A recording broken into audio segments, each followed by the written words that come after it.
les gens d'origine, ou alors ceux qui se sont attachés, ceux qui sont accrochés, si vous voulez, à une tribu, et puis qui vont vivre là.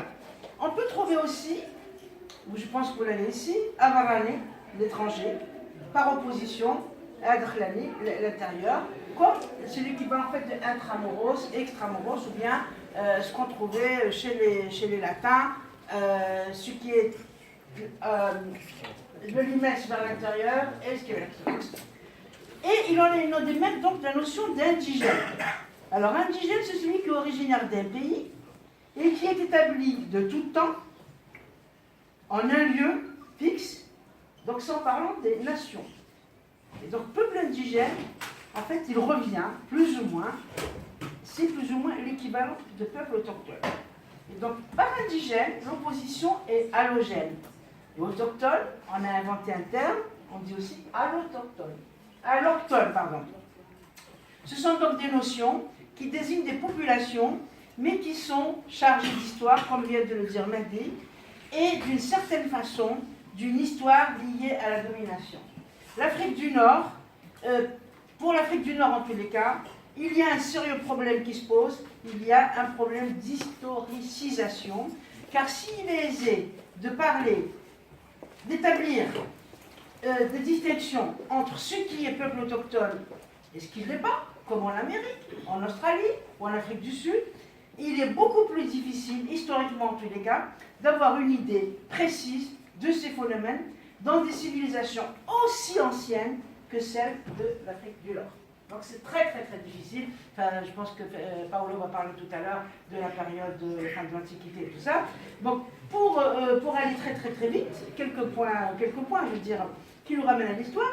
On a un grand historien, malheureusement qu'on ne convoque jamais assez, ben, c'est Ibn Khaldoun. Dans Ibn Khaldoun, qu'est-ce que vous avez? Eh bien, quand on lit Ibn Khaldoun, je ne vais pas vous reprendre là, c'est important.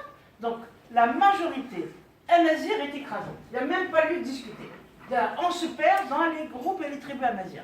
Et quand il parle des Arabes, ce qu'il appelle les Arabes, c'est vraiment une infime quantité. Donc là, on est vraiment bien clair. Et un peu avant lui, El-Idrissi, c'était pareil.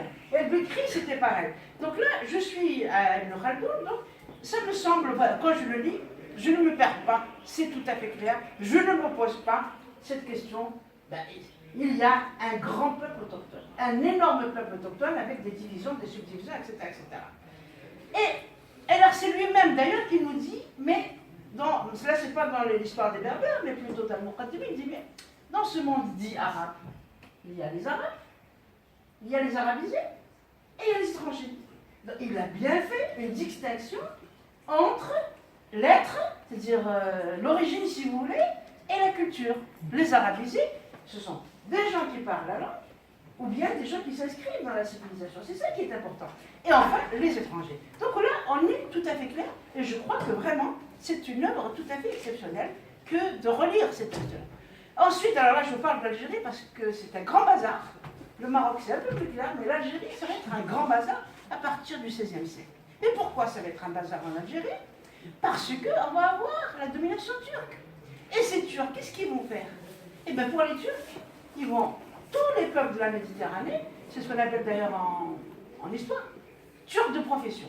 N'importe quel captif d'origine, enfin, qu'il soit chrétien, juif ou ce qu'il veut, mais quand il arrive à Alger, il change de religion, il se dit musulman, et puis il peut avoir, comment dire, un bateau, et alors, donc c'est une situation très métissée.